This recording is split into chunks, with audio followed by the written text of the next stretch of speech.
J'ai fait une vidéo où je disais que on confond je peux et je dois, hein, quand on est managé par le syndrome du sauveur compulsif. Et là, j'ai Marchande de Sable qui me met: «C'est comme ça que l'on marche». Effectivement, c'est comme ça qu'on fonctionne. C'est donc un mode de fonctionnement. C'est donc des croyances injectées, engrammées depuis des années et on croit que c'est notre vraie personnalité. On croit que c'est comme ça qu'on fonctionne. Je me suis libérée du syndrome du sauveur et j'ai compris comment ça fonctionne. C'est les croyances qui créent nos pensées, qui créent nos émotions, qui créent nos décisions, qui créent nos actions. C'est nos croyances qui sont à l'origine, de nos émotions, de nos pensées, de nos décisions et de nos actions.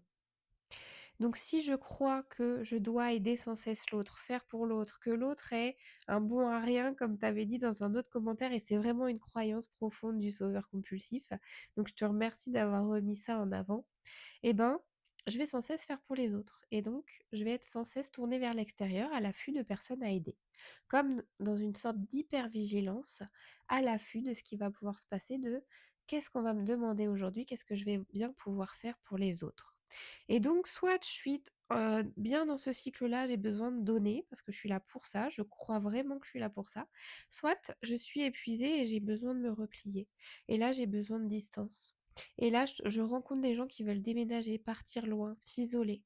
Et en fait, j'ai compris moi que je c'était pas cette distance-là dont j'avais besoin, c'était de distance émotionnelle. La distance physique ne peut rien contre des problèmes qui ont besoin de distance émotionnelle. Si j'arrive à me libérer de ces croyances, que je fonctionne comme ça, que je suis comme ça, que je sers à l'autre, que je dois servir l'autre entre guillemets, hein, pour faire très court, je vais m'épuiser, je vais me vider, je vais me sentir, vide. Je suis plus connectée à moi. Je suis tournée vers l'extérieur, j'ai besoin de me connecter aux gens pour me sentir exister et vivante. Et donc je me coupe de mon authenticité, de mon intuition et de moi-même. Et je suis déconnectée, je me sens vide, je me sens amère, frustrée parce qu'en plus l'autre il voit pas tout ce que je fais pour lui. J'ai jamais le retour escompté.